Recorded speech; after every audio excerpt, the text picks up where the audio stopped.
gift of giving is underway. Bring donations to your advisory teacher to help make the holiday season brighter for kids around the Rogers area.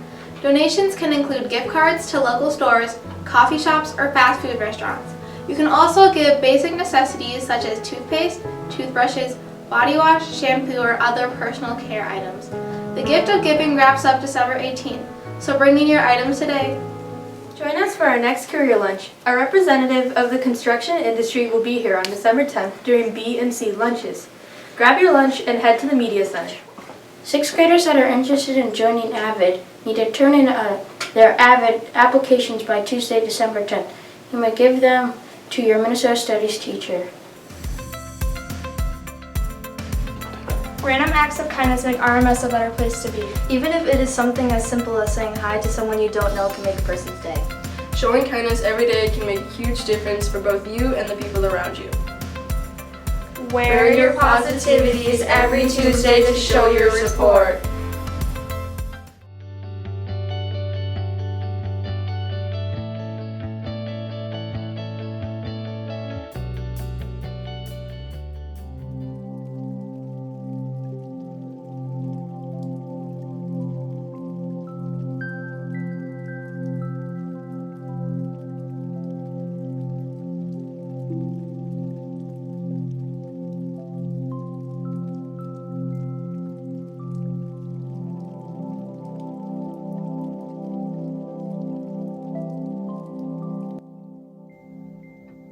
Good morning, Rogers Middle School. It's Mrs. Whiting here with another Mindful Moment, and today I'm going to teach you about the brain.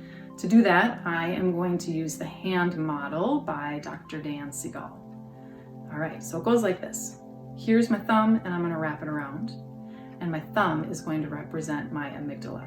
This part of my brain is responsible for strong emotions and my fight or flight mechanism.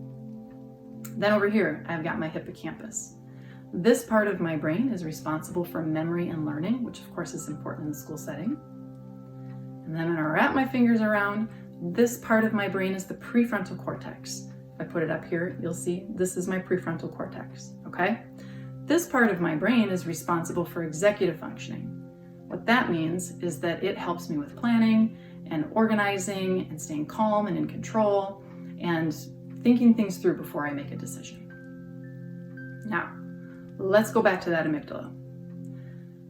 When the amygdala is in control, okay, when this part of your brain is taking over, what's happening is maybe you're experiencing lots of stress, or you're feeling anxious, or you're hungry, which is turning into hangry, or you're angry. Any of those kind of emotions.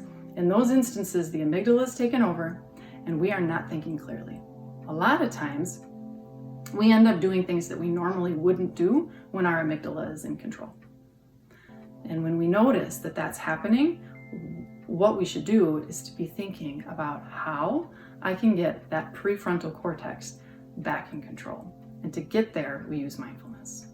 All right, so back here, remember the mindfulness definition, it starts with being aware of the here and now. So when I notice some of those cues of, like, for example, I'm getting angry and worked up about something, if I notice that, I'm going to ask myself why. I'm going to be curious about it. I'm going to be nice to myself about it.